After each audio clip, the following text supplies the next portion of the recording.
Hey, welcome to another episode of Randy Starts a Side Hustle. I got a great guest for you guys today. I got a gentleman named Gregory Mohr on with us, and Gregory is going to be talking about franchises and how to start your own franchise. I'm excited to have you on, Gregory. I know we've been planning this for a few weeks. I've been looking forward to this. I'm excited. I can't wait for you to share with the people, with the team, with my followers that have been following me on this little journey of mine that I've been going on for a few months now, learning. It's a learning process for me with the podcasting. I think this is episode number 15 for me, and I'm excited. I'm glad to have you on the show with me, Greg. Before we start getting into the whole process, why don't you tell us a little bit about yourself and your background? Thank you, Randy. It's an honor being on your show. So basically, I got into franchising actually. Taking a look at my background, I'll have to go back into the Wayback Machine. Back when I was in high school.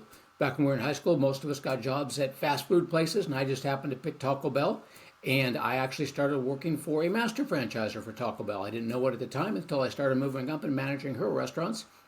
But that's what I did. A fantastic experience. I helped her build up her restaurants all over the Sacramento, California area. Learned a lot about franchising then. Went on to manage other restaurants. Got a degree in electrical engineering and physics. I went to work for Motorola Semiconductor. Got a degree in business. I got a dry cleaning business, privately owned, storage units, and bought some rental properties. Me and a partner went in on all that. So that was my side hustle. While I was working as an engineer, I eventually read Robert Kiyosaki's book, Rich Dad, Poor Dad, and that about ruined my corporate career for me. Realizing then Great book. yeah, it is great. But that was it for the corporate career because he was like, there are better things out there than working 9 to 5, or in my case, 7 to 5, Monday through Amen. Friday and sometimes weekends on that. So I decided it was time to get out of the corporate world. So I sold off my portion of all the businesses that we owned to my partner. He actually got out of the corporate world at the same time as well, took over those businesses full time. And I went out and said, I got to get back into that franchising thing. I really like doing it. Private businesses are good, but it's a bit of a challenge. You didn't know anything about dry cleaning, didn't know anything about storage units. Storage units are pretty simple. Dry cleaning, not quite so simple. That was a little bit more of a challenge for us to overcome. So I said, got to do that franchising thing again. That was fun. So that was about 10, 12 years ago when I started getting into franchising and haven't looked back since. Fantastic, man. That's awesome. So you've been helping people getting started with franchise. So tell us a little bit, how do you become a franchise owner? Well, different things to think about on there, Randy, on that one. Uh, a lot of it is, what are you looking to do? So where are you looking to be 5 to 10 years from now? What do you see a franchise doing for you? And then picking out a franchise that fits in with what your goals and your aspirations are.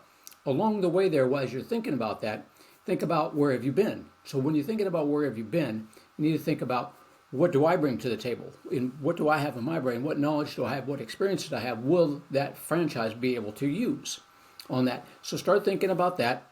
And then in your present circumstance, think about what amount of time are you comfortable investing in a franchise? And then think about what amount of money that you're comfortable investing in a franchise. Not necessarily how much you have, but really what you're comfortable with doing that.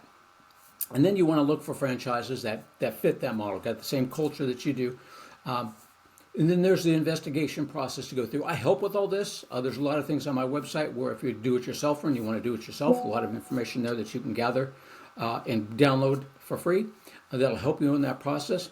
But basically what you're looking to do is looking at a few different franchises, maybe check out a few different industries, depending on which ones you like or don't like, and then go through the investigation process of those, making certain that's a good fit. Talk to the franchisees along the way, have a franchise attorney look over the paperwork for you, CPA, lending people. I've got all that that I can supply you with. But again, if you want to do it yourself, feel free to go out there and just peruse my website and gather some information.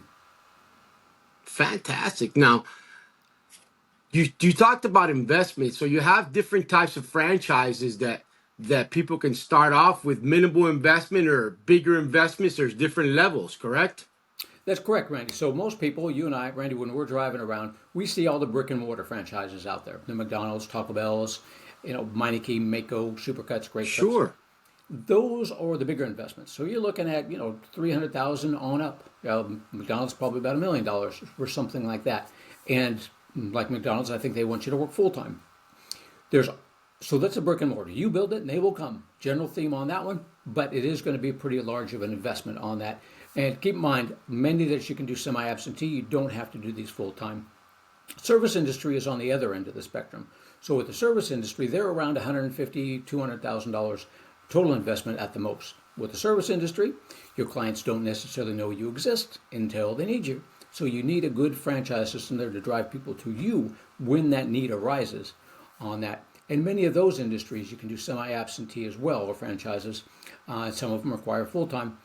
On that, with a semi-absentee, what you're looking at there is about 10 to 15 hours a week, depending on your management skill and style, and managing the manager, managing the profit and loss statements. If you don't like managing profit and loss statements, then just get a CPA to do that for you on that one.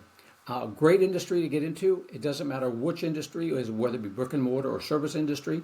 The amount of money that you can make is going to be pretty similar. Some are really good, some are not so good, but they're easy to run. Good stuff, man. Let me ask you, how would you know if you were someone that, a franchise is for you? How would you know? How is a good way to there's so many different side hustles and so many different businesses available for a minimal amount of money, and franchises, that sounds pretty lucrative. And how would someone, decide if it's a franchise for you? Great question, Randy. You want to go through the process itself. So, from the start, so what I do with you, and you can do this yourself as well, but what I do with you is I get to know you on that, and I get to know where have you been, where are you at now, where do you want to be, and that's Okay. the same thing you need to take a look at too on that.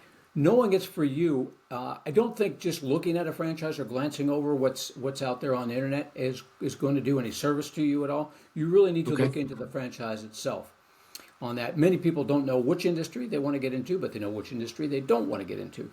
Right. So I help with that. I help narrow down that field of franchises. There's 5,000 franchises out there, so it's a tough call on that. What you want to do is you want to get to know that franchise really well. You want to go through the investigation process with that franchise. Nobody's going to be asking you to sign any agreements. Nobody's going to be asking you to pay any money until the very end of your due diligence process on that. And through that due diligence process, what you're going to be doing is getting to know what does that franchise do for you. So if it is a service industry franchise, do they have a call center? Will they be fielding all your phone calls, or do you have to do that yourself on that one? If it's a brick and mortar franchise, do they have maybe a membership model on that where they Right. help you build that membership even before you open up the doors, so you've already got money coming in before the doors are open? What do they do for you for a grand opening? What kind of culture do they have on that? What is their track record of success? So there's emerging franchises, 10, 15, 20 franchisees, maybe less. And then there's ones that have been around for a long time, 100 or more franchisees, which only about 5% or so of the franchises in the U.S. have 100 or more franchisees on that. So if you are really risk averse, then you probably want to take a look at some of the franchises that have been around for quite some time. They've replicated their offering in many different cities and states. So you got that thing going for you, is that it's already been done. It's already been done quite a few times. So now you've got many different franchisees to call upon to find out how they're doing. How did that franchise help you? Do they continue to help you? Talk to the ones that have been around for a long time. Talk to the newer ones. From the newer ones, you find out, that's all fresh in their mind, how that franchise helped them get everything up and running, how their mentorship worked. For the ones that have been around for a long time, what kind of money are you making? Talk to the ones that have been probably making the most amount of money. Picture in your mind, ask them, what did you do? How long did it take you to get the money coming in? What did you have to do to get there? And picture in your mind you doing what they're doing. If you can picture yourself doing what they have been doing to build that up and to become one of the top franchisees, then you're probably on the right track. If you can't, it's probably time to move on, or you're going to have to think about hiring somebody else to do that for you. Okay. That sounds good, man. That sounds exciting. Now, let me ask you this. Tell me some of the mistakes that you want to avoid when selecting a franchise. One thing, Randy, is don't let what's in fashion cloud your judgment. If you see that it's busy right now, really take a look at that business, really take a look at that industry and see how they're making their money. Where is their money coming from? How does that business model work? And how sustainable is it down the road on that?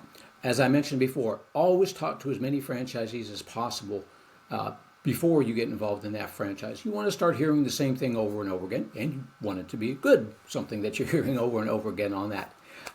Funding, don't discount funding. There's lots of funding people that actually fund franchises specifically. Your banks might be a little bit more of a challenge to get it through because they have certain things that they'll invest in, certain things that they won't. But our funding people invest in franchise funding all the time. Take a look at local experts in your area. That's always a good thing to do. I use the local SCORE chapter, SCORE. It's a free service where it's been people that have been in business in your area for a number of years. I use Okay. them. I ran my franchises by them a few times. Chamber of Commerce, that sort of thing.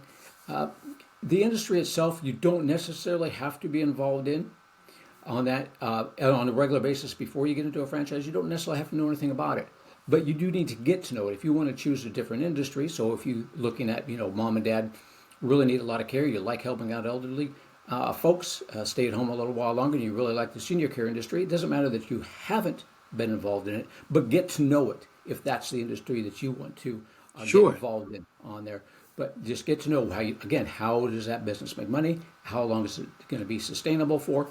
Which obviously senior cares. We're all going to get older and we're all going to need services for a Amen. long time. So it's a good one to get into. Sure. That's my partner and I were actually talking about on our podcast last time that's health and wellness. Working with the baby boomers. That's a big market right now, right? Huge, huge. Health and wellness is and senior care and essential services are just outstanding. Always been good. Yeah, good stuff. Now, different types of franchises. A single area developer, master developer. Tell us a little bit about the vertical or the horizontal growth. Excellent question, Randy. So what most people do that I work with, I'd say about half of them, start off with one single unit. That's what everybody sees as the one single unit, the one Okay. McDonald's, the one senior care, the one heating and air conditioning unit. And so one territory is a geographical location where you are the only franchisees that will be doing business in that area. So most of the franchises will give you out that protected territory, so no other franchisees from that franchise can go into your area. Most people start Okay. with one single unit. Pretty simple. Now, if you really like that franchise system itself, you may want to decide, well, I want more of an area. So your city may be divided up into, let's say, 5 territories. And the territories are going to be defined. If it's a brick and mortar, it's usually a miles type radius. Whereas with the service industry, it's going to be household incomes and number of household incomes. So generally speaking, $100,000 or more on the household income, 200,000 or more of those households make a territory. So that's one territory. Now, if you want to really believe in that franchise, you may decide, I like these folks a lot. I want to pick up more. So you may pick up 3 or 5 territories in there. So that's an area developer. With the services industry, it's pretty easy to start working those areas. You can work that whole area right away. With a brick and mortar franchise, it's going to be a little bit more of a challenge. Because if you pick up 5 territories and you have to do a build out, you're probably not going to be doing a build out on all 5 right away. And the franchise won't expect you to. So you'll build out the first unit the first year, then the second year you'll build out 2, third year you build out 3, something similar to that, and they'll have a build out plan for you. So you take over the entire geographical area. All those franchises you put your money into to build up, you get all the profits for them, but you develop them, you hire the people for them. With a master franchise, it's going to be a little bit different. So you've got those 5 territories out there. What you'll do is you'll get a discounted rate. You'll get a discounted rate on the territories as an area developer, but you'll get a discounted rate as a master franchisor as well. But what you're going to do with that master franchise with those other units is you're going to have that first unit is going to be your training unit. You're going to be the right-hand person of that franchise itself. And what you're going to do is you're going to sell those other territories to other people, and you're going to train them in your unit, your pilot unit itself. So what you're going to end up doing then is, let's say you bought each one of those other territories for $20,000 or $10,000 a piece, okay? And they generally go for $20,000. So Right. what you're going to do then is you're going to sell those other 4 territories for $20,000. You bought them for 10, you sell them for 20. Now somebody else is using their money then to build it up. You're training those person, which is why they're making you a master franchisor, so the franchise doesn't have to do it. Now you also share in the royalties. So Nice. not only do you get your money back, generally speaking, on that for the territories that you purchased, now you usually get, and it varies by franchise, but you usually have about 5 or 10% royalties. So let's say it's 6% on the royalties that you're getting. The franchise will get 3%, and you'll get 3% on that. So it's a nice way to build up an annuity. You're not putting all your money into it, but now you can just turn that pilot unit over to a manager to run, and now you just got a nice annuity that just runs itself. So you've got that those royalties coming in on a regular basis. Now, horizontal and vertical growth. The area developer, that is going to be your horizontal growth, where you're building out with that. So you build up with that. The master franchisor, the area developer, is your horizontal growth. For the vertical growth, what you're looking at there is you're looking at franchises that have many different franchisees within their group.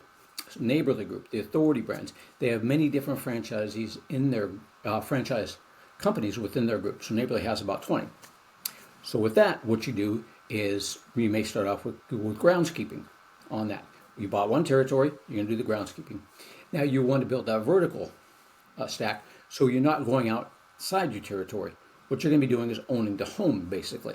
So after you're doing the groundskeeping, then you pick up another franchise and you do the house cleaning on that, or you do the electrical services on that, handyman services, plumbing services. So now you start adding on those, so you got the vertical growth, you own that home. So anything that homeowner needs done in that house, they simply come to you for it. And that's what we refer to as the vertical growth. Nice.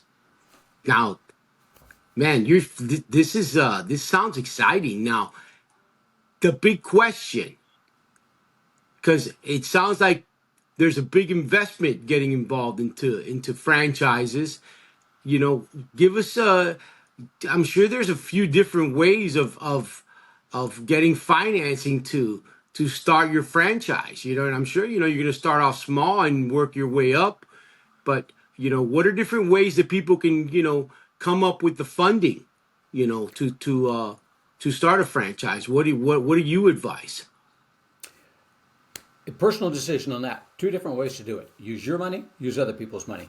Either you have the cash for it, which is great if you want to use that. If you have a 401k plan from a previous employer or an IRA, you can do a self-directed 401k. It has to be from a previous employer because you're going to roll it over into a self-directed 401k or a self-directed IRA. With that, you're going to develop a C corporation, and the people that I have will do all this for you. So it's very simple. That's what I did when I started my business. I did the 401k rollover plan. So you're not going into debt. You're using your own money for it. Many advantages for it. More of a personal decision because you are using your retirement money for that one. The other way to do it then is to go and use other people's money. Most of my investors love using other people's money. Great way to build. I think that's a good way. Yeah. They can get it going. So with the service industry, you're probably going to be looking at $150,000, $200,000 investment. Some of them are even less than that. You'll go with an SBA Express loan. So with the SBA Express loan, you'll be putting down about $20,000 down, and then they'll give you the $150,000, $200,000 on that. With something that requires a build out, you would generally go with the 7A loan for that one, and you put about 20% down on something like that. The funding for franchises is very easy to do because of the fact that they have that proven track record. So that part's easy. They're good to go. My funding people are good to go on the franchises.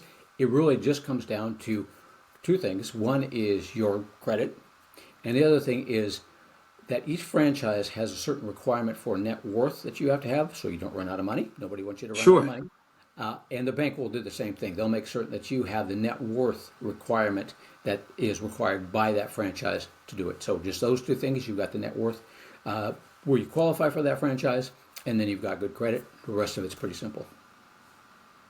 Sounds good, man. Now, obviously, we got to do our due diligence in investigating a franchise. What do you advise when you are looking into franchises, or your investors are looking into? What do you advise? What's the best way to investigate a franchise?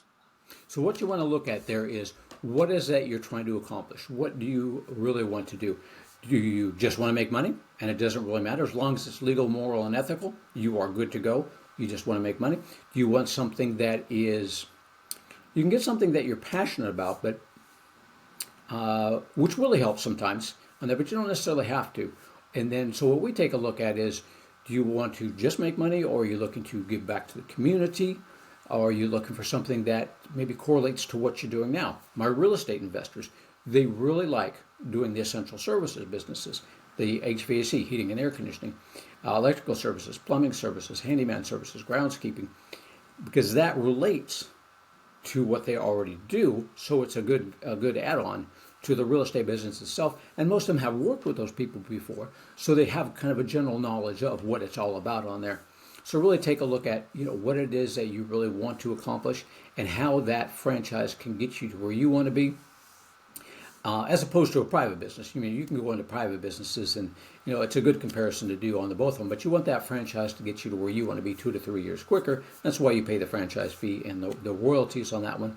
But just take a look at your end goal and take a look at how is that franchise going to get you to your end goal, staying within your limits of time and your limits of investment. Yeah, you mentioned something there. You mentioned plumbers, electricians, and I was reading something the other day that for every 5 plumbers or every 2 electricians or every 5 electricians that are retiring, only 2 are coming up. So I know that's a pretty lucrative business. I was actually thinking about that the other day of how to start some sort of franchise. So you do that. You can help someone start a franchise, like a plumbing business where it's actually a franchise, not a personal business where you go out and do the plumbing yourself. You build a franchise of plumbers. Tell me a little bit about that. Just kind of getting little detail about that. Just how that would work. I got a team of people that will do that for you, Randy. A team of people that will turn your business into a franchise itself. So one thing to note, when you get to do a franchise, most of the franchises don't want you actually working in the franchise. They want you working on it to build that business up.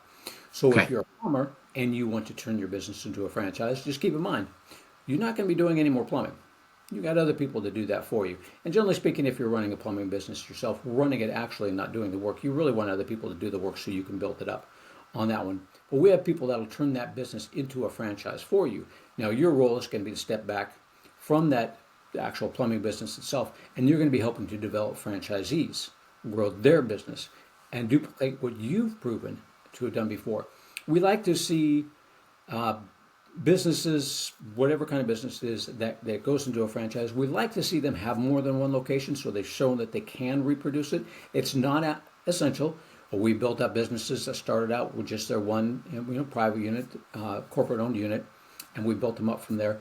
But you get more people interested in your franchise system if you have more than one location.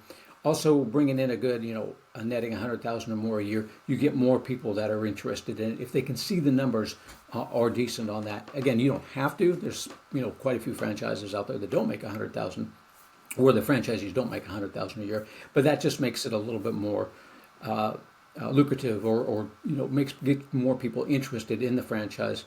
And then the last thing I would say is that whatever service or product that you have, you want to make certain that it can be used in many different cities and states throughout the United States, because that's really where the growth is going to come in, not necessarily in your area, although you could just stick with your area. But you want to make certain that it can be used in as many different cities and states as possible. I know we do have, or we don't have one, but I know there is a franchise out there that rents boats. Obviously, not every city and state you're going to be renting a boat in. Right. If you're not next to a body of water, you're not going to do it. But it does very well because there's enough cities that are next to water that you have enough people coming in to make that business grow. But those are just a few things to think about.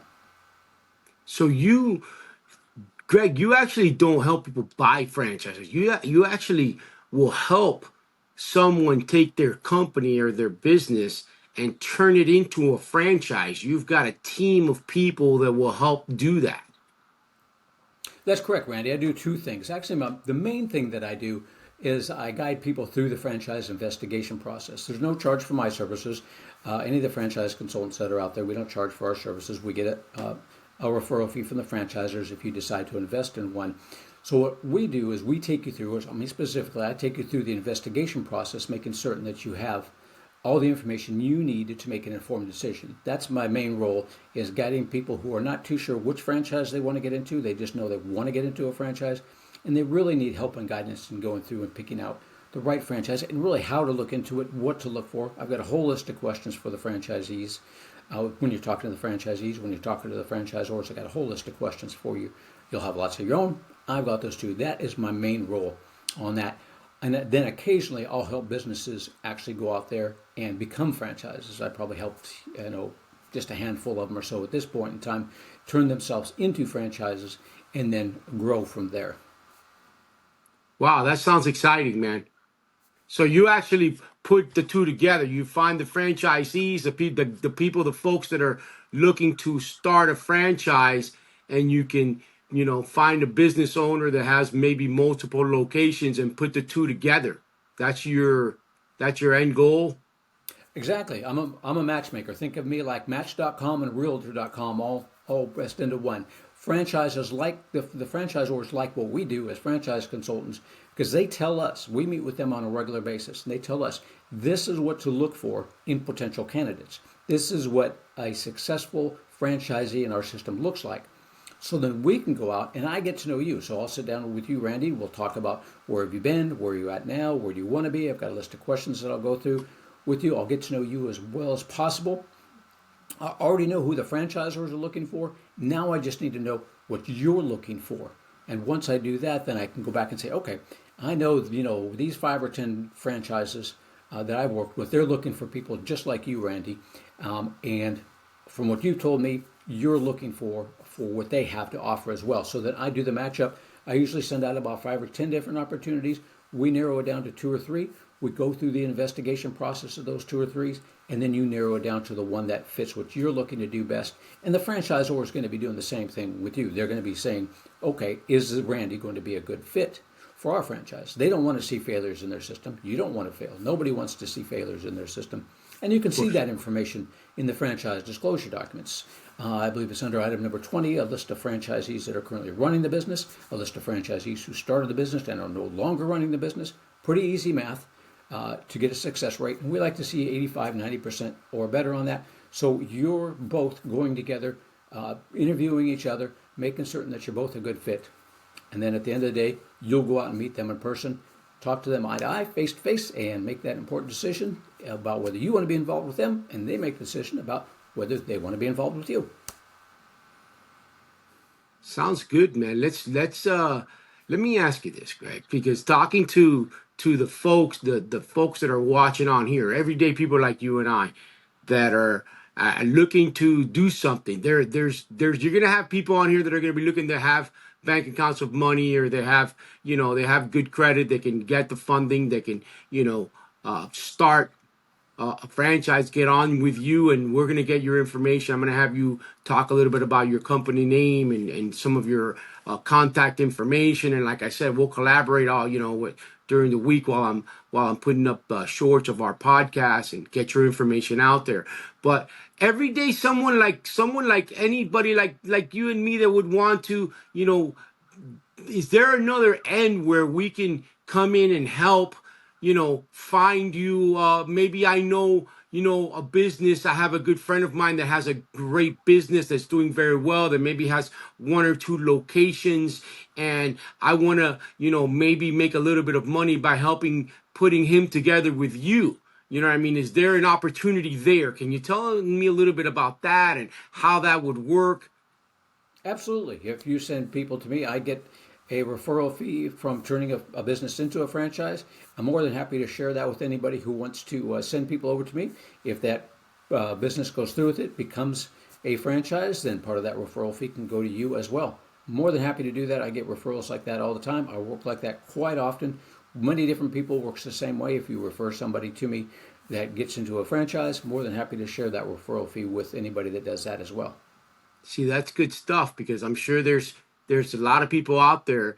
I got a couple platforms where we got a couple thousand, subscribers already. They're going to be seeing this podcast and this information. And if there's people out there, guys, if there's any way that we can, match Greg with a business in your local area that might have a good business platform where they're doing well and their system is duplicatable, correct, Greg?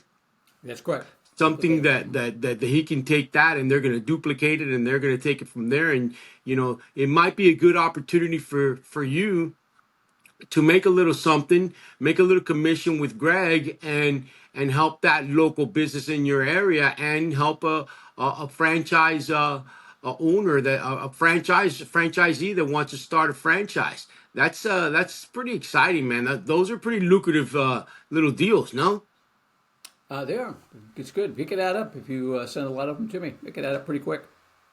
I fired off some questions, Greg. I don't know if you want to share a little bit more information, maybe something that we didn't touch on before we wrap it up. Oh, absolutely, Randy. Thanks. So, for those of you that need information on franchising, I get after 10, 12 years 10 years of doing this, I got a lot of the same questions. So what I did is I went ahead and wrote a book about all the questions that people ask me on a regular basis, how to go through and investigate that franchise due diligence process. So you can get the free copy of my book on my website. It is a Wall Street Journal bestseller. I was quite surprised when that happened, when it came out. So many people wanted Wow, to learn awesome. franchising. Yeah, that was really cool. I was just surprised and pleased as all get up.